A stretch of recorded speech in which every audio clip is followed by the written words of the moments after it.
Once there was a writer known for producing deeply thoughtful work, someone who built a reputation through discipline and consistent creativity.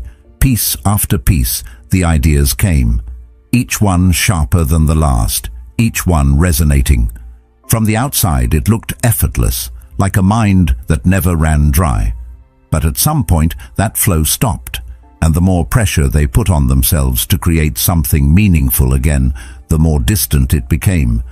What once felt natural turned rigid. What once flowed freely became forced. And the shift didn't come from trying harder, it came from letting go. When the need to control the outcome faded, clarity returned on its own. This is where something quietly powerful reveals itself. The more attached you are to results, the more you interfere with the very actions that create them. But when your focus returns to what you can actually control, your effort becomes calmer, sharper, and far more effective. Sitting in front of a blank page can feel heavier than it should. At first, it seems simple. Focus, think harder, pull something meaningful out of your mind. So you lean in and try to force clarity into existence. But the more you push, the tighter everything becomes. Thoughts don't flow, they stall. Ideas don't form, they scatter. What should feel natural starts to feel mechanical, almost strained. And with that strain comes frustration. A quiet sense that something is off, even though you're doing exactly what you were taught to do. Try harder. So you keep going, you stare longer, you replay fragments of ideas, hoping one expands into something complete. You demand progress as if pressure alone can create it.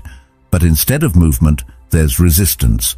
Instead of clarity, there's noise. And slowly, your attention shifts. Not to the process, but to the result. That's where things begin to break. Because now, every second without progress feels like failure. Every pause feels like proof that something isn't working. And then something changes. Not because you solved it, but because you stopped forcing it. You step away, you loosen your grip. And in that distance, something unexpected happens. The idea returns, quietly, without pressure, almost as if it had been waiting for you to get out of the way. That's when a different kind of understanding begins to form. The problem was never a lack of effort. It was the way that effort was being used. There's a difference between effort that supports action and effort that suffocates it. When you try to control every step, you narrow your awareness. You force something that doesn't respond well to force. Thought, creativity, insight. These things don't speed up because you demand more from them. They slow down, they retreat, they wait until the pressure disappears. This pattern doesn't stay confined to writing. It shows up everywhere.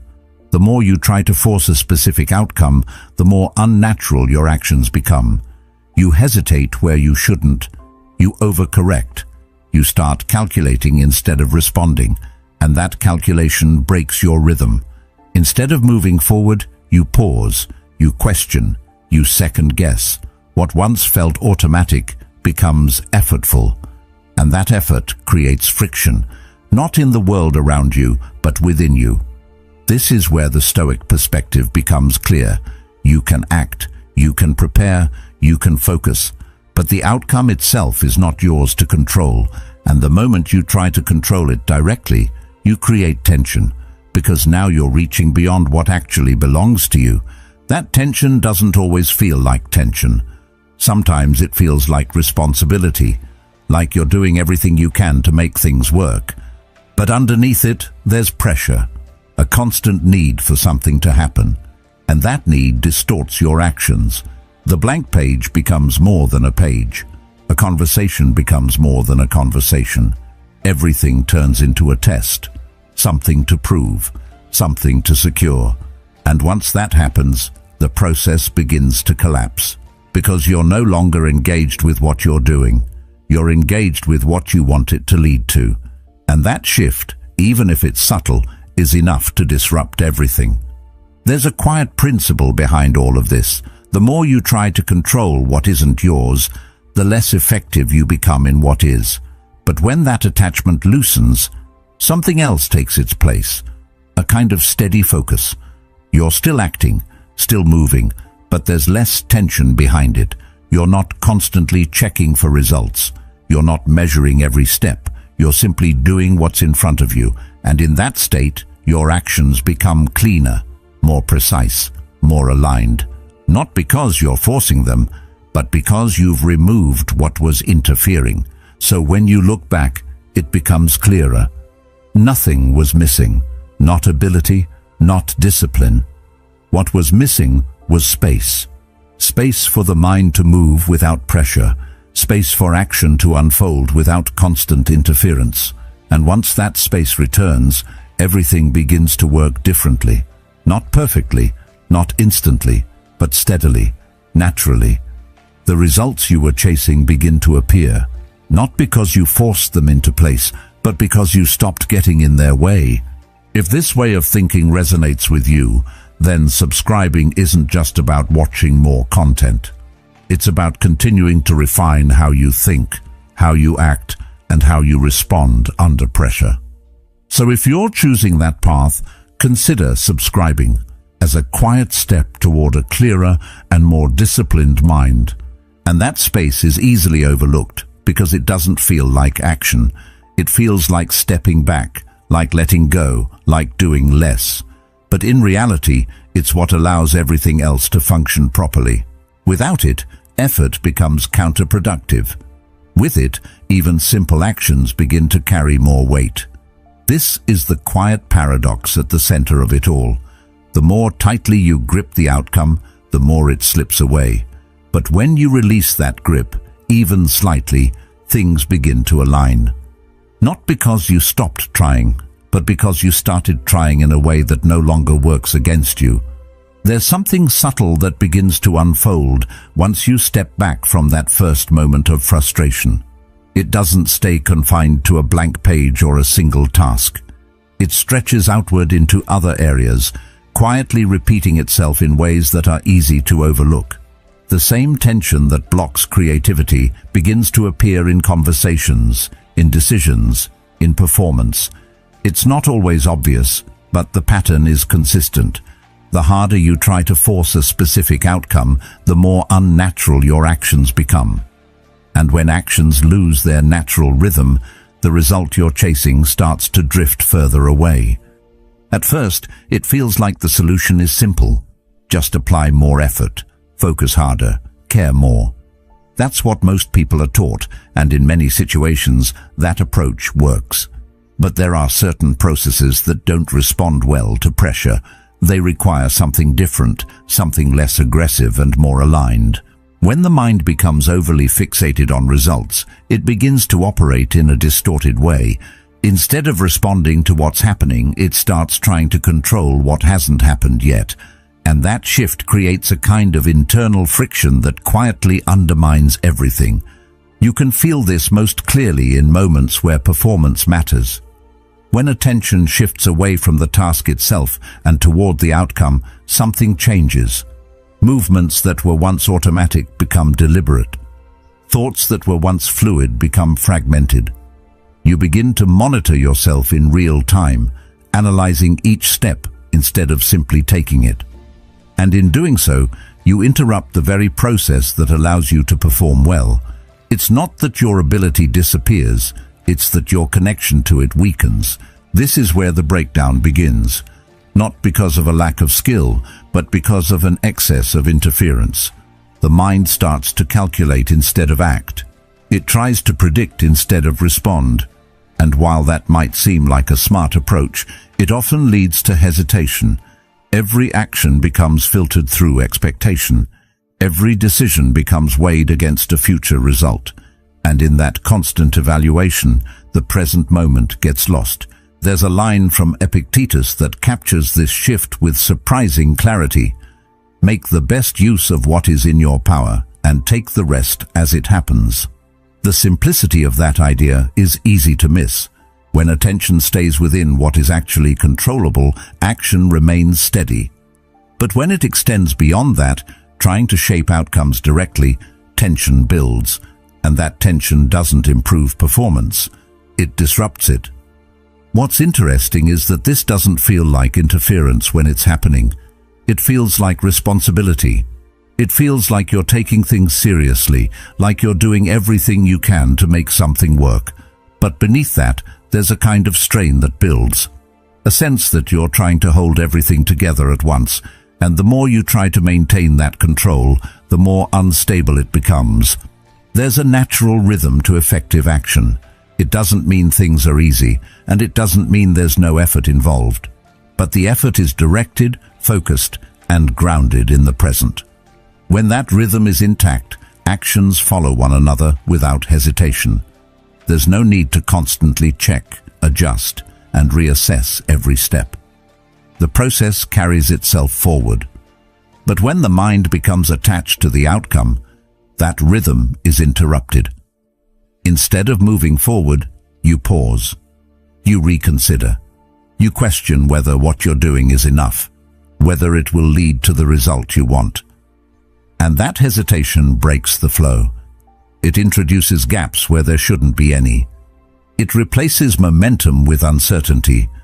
Over time, this creates a cycle. The more you interfere, the less effective your actions become. The less effective your actions become, the more you feel the need to interfere. And without realizing it, you end up working against yourself.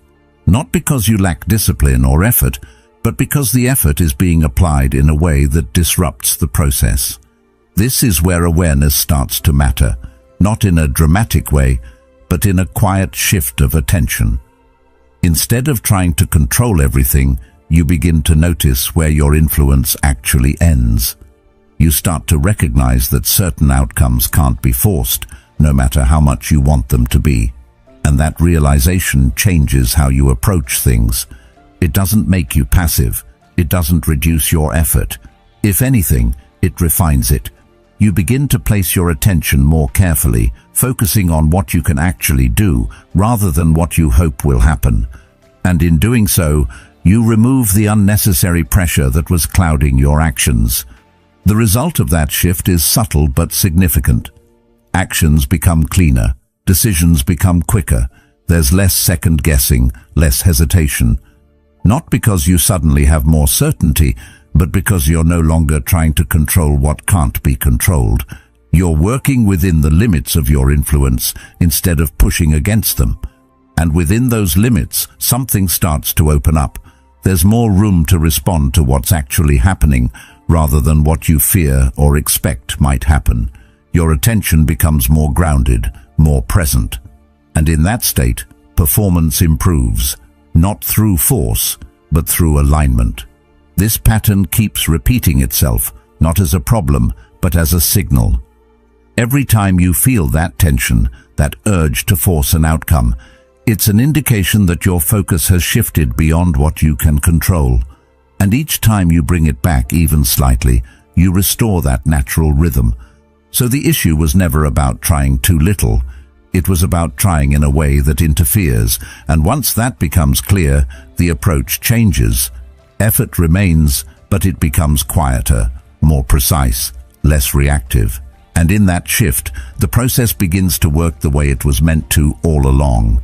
There's a version of this pattern that becomes even more visible when other people are involved. It doesn't show up as a blank page or a stalled idea, but as a subtle tension in the way someone carries themselves. You can sense it in conversations, in tone, in the way words are chosen. Someone tries a little too hard to sound impressive, to appear confident, to make sure they are seen a certain way. And even if nothing is said directly, something feels off. Not dramatically, not in a way that's easy to point out, but enough to create distance. It's not that the effort is obvious. In fact, it's often disguised as enthusiasm or confidence, but underneath that, there's pressure, a need to be perceived in a certain light, a quiet urgency to be validated, and that urgency leaks into everything. The pacing of speech becomes slightly rushed. The focus shifts from connection to performance. Instead of simply being present, there's a constant awareness of how things are being received. And that's where the contradiction begins, because the more someone tries to control how they are perceived, the less natural they appear. The more they try to establish their value, the more uncertain it can seem. Not because they lack value, but because the act of proving it creates tension. And tension, even when subtle, is something people pick up on quickly. It's a strange dynamic. On the surface, it looks like effort should help. If you want to be respected, you should show your strengths. If you want to be liked, you should present yourself well. And those things are true to a degree. But there's a point where that effort crosses into force, where expression turns into performance, and once that line is crossed, the effect begins to reverse. Instead of drawing people in, it creates hesitation.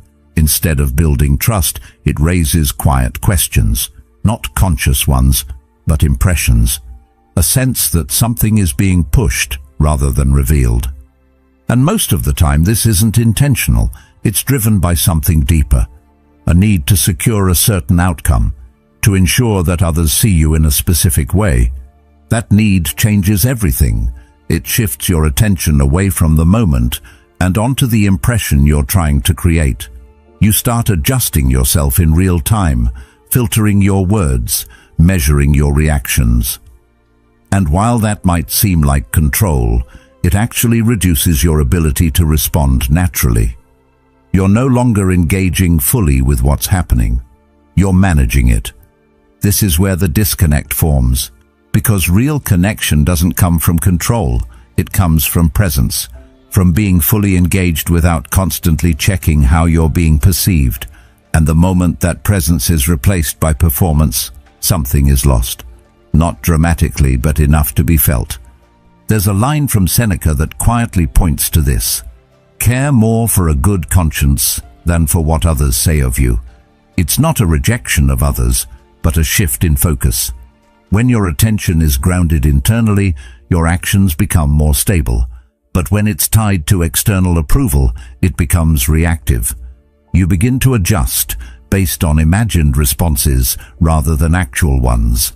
And that reactivity creates instability, because you can't fully control how others see you. No matter how much you try to shape that perception, there are too many variables, different perspectives, different expectations, different interpretations, and trying to manage all of that at once is not just difficult, it's impossible. So what happens instead is a kind of overcompensation. You try a little harder, you emphasize a little more, you push just enough to make sure your message lands. But each of those adjustments adds more tension. And over time, that tension becomes the dominant signal, overshadowing whatever you were trying to convey in the first place. The shift away from this doesn't come from withdrawing or becoming indifferent. It comes from removing the need to prove something in every interaction, from allowing your actions to stand on their own without constant reinforcement. And when that need fades, something changes immediately. There's less pressure behind your words, less urgency in how you present yourself. You're no longer trying to control the outcome of every exchange. And because of that, your attention returns to the moment itself. You listen more clearly, you respond more directly, there's less filtering, less hesitation, and that creates a different kind of presence, one that doesn't need to announce itself. It's steady, grounded, and noticeably more authentic. Not because you're trying to appear that way, but because you're no longer trying to appear as anything at all. People tend to respond to that without needing to understand why. There's a sense of ease in it, a lack of pressure that makes interaction feel more natural, and ironically, the very things that were being forced before, respect, interest, connection, begin to emerge without being pushed. This doesn't mean that effort disappears, it just changes direction. Instead of being used to shape perception, it's used to stay present, to remain grounded in what you're actually doing rather than what you hope it will lead to. And in that shift, the entire dynamic transforms. What was once controlled becomes responsive. What was once forced becomes fluid. And the need to constantly manage how you are seen begins to dissolve. Not because it was suppressed, but because it's no longer necessary. So when nothing needs to be proven, there's nothing left to defend. no image to maintain, no impression to secure. And in that absence, something stronger takes its place. A quiet confidence that isn't dependent on how it's received. And that confidence doesn't come from trying harder. It comes from letting go of the need to try in that way at all. There's another layer to this that doesn't involve other people at all. It happens quietly, entirely within your own mind, and because of that, it's even harder to notice. You sit with a thought you don't want. Maybe it's worry, maybe it's doubt, maybe it's something uncomfortable that keeps returning, and your first instinct is to get rid of it. You try to push it away, distract yourself, replace it with something better, but instead of disappearing, it lingers. It repeats. It becomes sharper, more persistent, almost as if your resistance is feeding it. This is where effort begins to turn against itself. Not because effort is inherently wrong, but because it's being applied in a way that creates friction. You're trying to move in one direction while simultaneously holding on to the very thing you want to leave behind. And that creates tension. The mind becomes divided. One part is pushing, the other is holding, and in that conflict nothing resolves. There's a quiet observation from Carl Jung that captures this dynamic in a simple way. What you resist persists. It doesn't mean that thoughts are permanent or that you have no influence over them. It means that resistance itself becomes part of the process that sustains them. When you push against something internally, you create a kind of psychological pressure that keeps it in place. This is where a different kind of approach begins to make sense, not one based on control, but on allowing, not in the sense of giving up, but in the sense of removing the unnecessary resistance that keeps things stuck. When you stop trying to force a thought away, something changes. The tension around it begins to dissolve, and without that tension, the thought has less to hold on to. It doesn't disappear instantly. It doesn't vanish the moment you stop resisting, but it begins to lose its intensity. It becomes just another part of your awareness, rather than something that dominates it. And that shift, while subtle, is important, because it breaks the cycle of control and reaction. The Stoics approached this from a slightly different angle, but the underlying idea is similar. They focused on the distinction between what is within your control and what is not. Thoughts, in their initial form, often arise without permission. You don't choose the first appearance of an idea, but you do have influence over how you engage with it. And that's where the real leverage is. Not in preventing thoughts from appearing, but in choosing not to attach to them unnecessarily. When you stop treating every thought as something that needs to be fixed or removed, you create space. And in that space, the mind begins to settle on its own. What's interesting is that this doesn't feel like control in the traditional sense. It feels like stepping back, like doing less. And that can be uncomfortable at first, because it goes against the instinct to fix things immediately. But over time, it becomes clear that this kind of restraint is more effective than force. The mind starts to move more freely. Thoughts come and go without being held in place. There's less urgency to react, less pressure to resolve everything instantly. And in that quieter state, clarity begins to return. Not because you forced it, but because you stopped blocking it. So the issue was never the presence of the thought itself. It was the relationship to it, the tension created by trying to eliminate it immediately. And once that tension is reduced, the entire experience changes.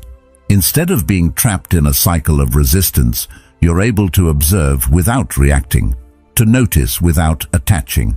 And that changes the direction of your attention. It moves away from control and toward awareness. And in that shift, the mind becomes less crowded. Not because thoughts are gone, but because they're no longer being held in place. They pass through more easily without leaving the same kind of impact. This is where effort becomes more precise.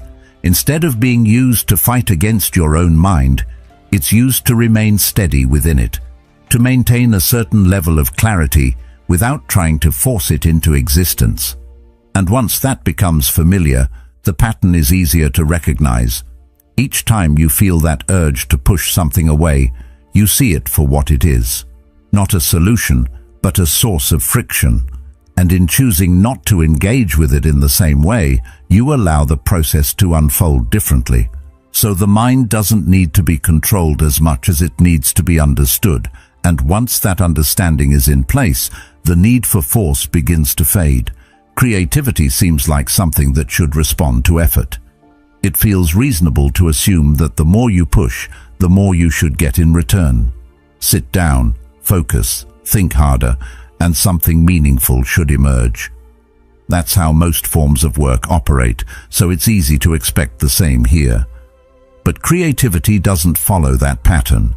The moment you try to force it into a specific shape, it begins to tighten. Ideas don't expand under pressure. They shrink. They hesitate. They lose the fluidity that allows them to grow into something complete. At first, it's subtle. You start with a direction in mind, something you want to create or express. That part is natural, but then the expectation builds. It has to be good. It has to work. It has to lead somewhere. And with that expectation, your attention shifts. You're no longer exploring, you're evaluating. Every thought is measured against an outcome. Every idea is judged before it has time to develop. And that judgment interrupts the process before it can move forward. So instead of allowing ideas to unfold, you start controlling them. You try to guide each step, to make sure everything fits together perfectly from the beginning. But that control comes at a cost. It removes the openness that creativity depends on. It replaces curiosity with pressure. And once that happens, the process becomes rigid. You're no longer discovering anything. You're trying to construct something that meets a predefined standard. That rigidity is what blocks progress, not because you lack ideas, but because you're not giving them the space to evolve. You're expecting clarity before the process has had time to produce it, and in doing so you cut off possibilities before they can form. Creativity needs movement. It needs room to shift, to change, to take unexpected directions. But when everything is tightly controlled, that movement disappears. There's a line from Plato that reflects this in a simple but precise way. Thinking is the talking of the soul with itself. When that conversation is forced, it becomes strained. It loses its rhythm. But when it's allowed to unfold naturally, it becomes fluid again.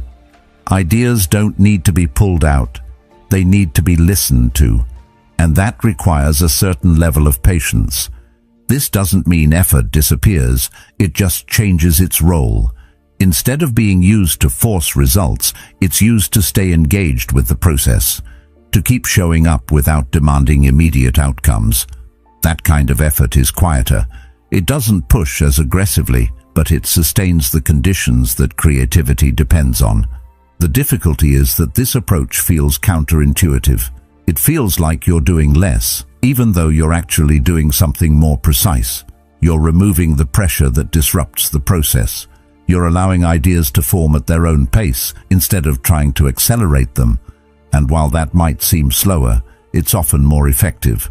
Over time, this changes how you approach creative work entirely. You stop trying to control every detail from the beginning. You allow things to be incomplete, to develop gradually. You give ideas room to grow instead of forcing them into a finished form too early. And in that openness, something shifts. The process becomes more responsive. Instead of feeling stuck, you start to move with it. One idea leads to another without being forced. There's less hesitation, less second-guessing. Not because everything is clear from the start, but because you're no longer trying to make it clear immediately. This is where creativity becomes sustainable, not something that depends on constant pressure, but something that emerges from a steady, open engagement. You're still involved, still active, but there's less tension behind what you're doing. And that makes a difference, because tension narrows your thinking. It limits what you can see. It pushes you toward familiar patterns instead of new ones. But when that tension is reduced, your perspective expands. You're able to consider possibilities that wouldn't have appeared before, and that's where original ideas begin to take shape. So the problem was never a lack of discipline or effort. It was the way that effort was being applied. Too much control, too much pressure, too much focus on the outcome. And all of that combined to restrict the very thing you were trying to produce. Once that becomes clear, the approach shifts naturally. You still care about the result, but you're no longer trying to force it into existence. You focus on the process instead, on showing up, engaging, and allowing things to develop without constant interference. And in that shift, creativity becomes less unpredictable, not because you've learned to control it, but because you've learned how not to disrupt it. You understand where your influence helps and where it begins to interfere, and that understanding changes everything. So when ideas don't come, the answer isn't always to push harder. Sometimes it's to step back just enough to remove the pressure that's blocking them, to create the space where your mind can move freely again. And once that space is there, the process begins to work the way it was meant to all along. At a certain point, all of these patterns begin to point in the same direction. The tension, the overthinking, the constant urge to control outcomes, it all comes back to where attention is being placed. Not how much effort you're using, but where that effort is directed.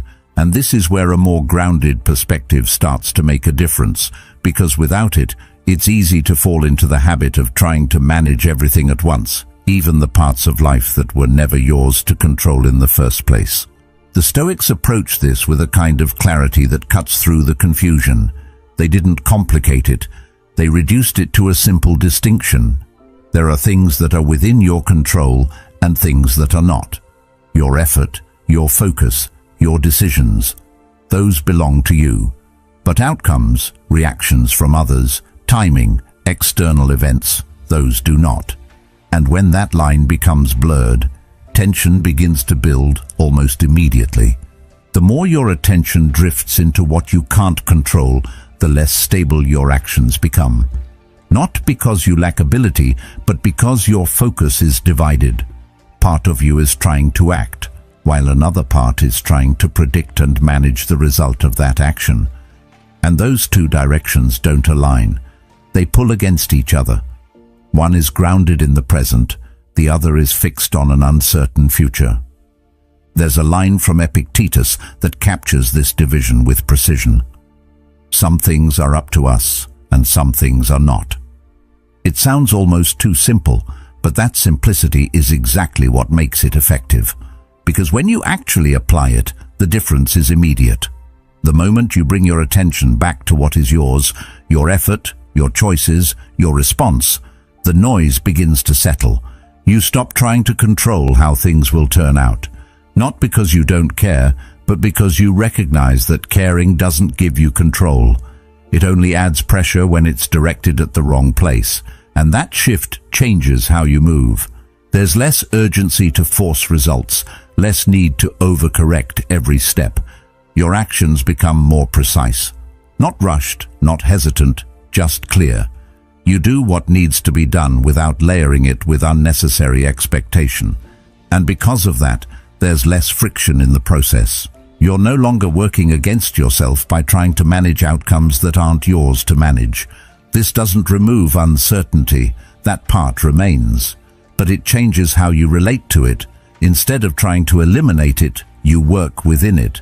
You accept that results will come in their own time, shaped by factors beyond your control.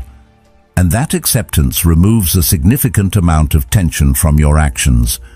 It also brings a different kind of consistency. When your focus is tied to outcomes, your motivation rises and falls depending on what happens. If things go well, you feel confident. If they don't, you hesitate. But when your focus is on what you can control, that stability increases. You act because it's within your control to act, not because you're guaranteed a specific result. And that creates a steadier form of progress, one that isn't constantly interrupted by doubt or overthinking. You move forward without needing constant reassurance that things will work out. And in doing so, You actually improve your chances of things working out because your actions are no longer distorted by unnecessary pressure. There's also a kind of freedom in this that's easy to miss. When you stop trying to control everything, you release yourself from a responsibility that was never yours to begin with. You're no longer carrying the weight of every possible outcome.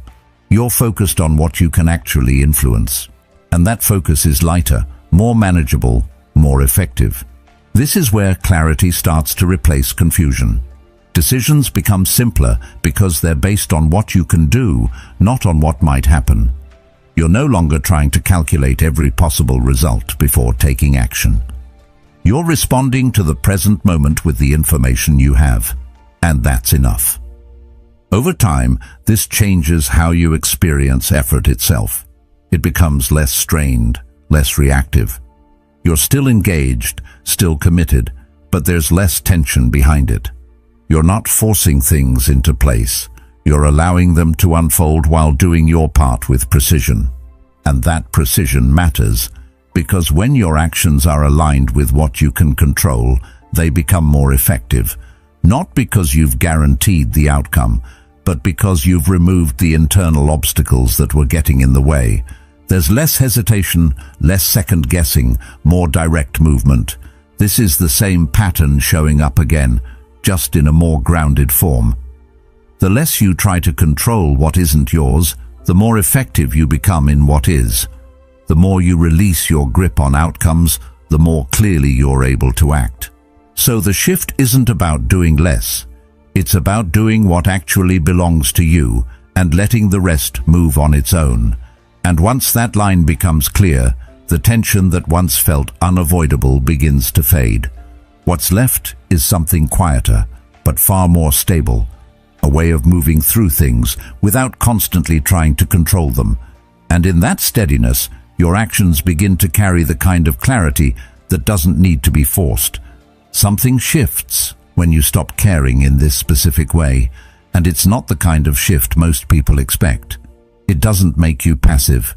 It doesn't drain your motivation or make you indifferent to what happens. If anything, it sharpens you. But it sharpens you by removing what was never helping in the first place. The pressure, the constant checking, the quiet need for things to turn out a certain way, those begin to fall away. And once they do, your actions start to look different. You're still doing the same things on the surface. You're still working, still moving, still making decisions. But internally, there's less noise, less tension behind each step. You're no longer measuring every action against an imagined result. You're not pausing to evaluate whether what you're doing will be enough, whether it will lead somewhere, whether it will work out exactly as planned. You're simply acting within the moment you're in. That difference might seem small, but it changes everything. Because when you remove that constant layer of evaluation, your actions become more direct. There's less hesitation, less overcorrection. You don't interrupt yourself as often, and that allows a kind of momentum to build, not through force, but through continuity. One action leads naturally into the next without being weighed down by doubt. This is where the distinction between reacting and responding becomes clear. When you're attached to outcomes, you react. You adjust constantly based on what you think might happen or what just happened. Your actions become tied to results that are still unfolding, but when that attachment loosens, you respond instead. You act based on what is actually in front of you, not on projections or fears. And that response is cleaner, more stable. There's a line from Marcus Aurelius that captures this state with quiet precision. If you seek tranquility, do less. It doesn't mean doing nothing. It means removing the unnecessary, the extra layers of thought, the constant need to control, the tension that doesn't contribute to the action itself. And once those layers are stripped away, what remains is something far more effective. Your attention becomes grounded, not scattered across outcomes and possibilities, but focused on the task itself. You're not thinking 3 steps ahead while trying to act in the present. You're here, fully engaged with what you're doing, and because of that, your actions carry more weight. Not because you're forcing them, but because they're no longer diluted by distraction. This also changes how you experience effort. It no longer feels like pushing against resistance. It feels more like moving with something. There's still energy involved, still commitment, but it's not strained, it's directed. You're not trying to bend the process to fit your expectations. You're working within it, allowing it to unfold while doing your part with clarity. And in that clarity, something important disappears. The friction that was slowing everything down, the internal conflict between what you're doing and what you wish would happen. That conflict used to sit behind every action, quietly interfering. But once the need to control outcomes is reduced, that interference fades. You begin to notice how much smoother things feel. Decisions come more quickly, not because you're rushing, but because you're no longer overanalyzing every possibility. You trust your ability to respond in the moment, rather than trying to predict everything in advance. And that trust creates a different kind of stability. It's not based on certainty, it's based on alignment. You're aligned with what you can actually do, rather than what you hope will happen. And that alignment removes a lot of unnecessary strain. You're no longer carrying the weight of outcomes that haven't even occurred yet. This doesn't mean everything suddenly works out perfectly. Results are still influenced by factors outside your control, but your relationship with those results changes. You're less affected by them, less thrown off when things don't go exactly as expected.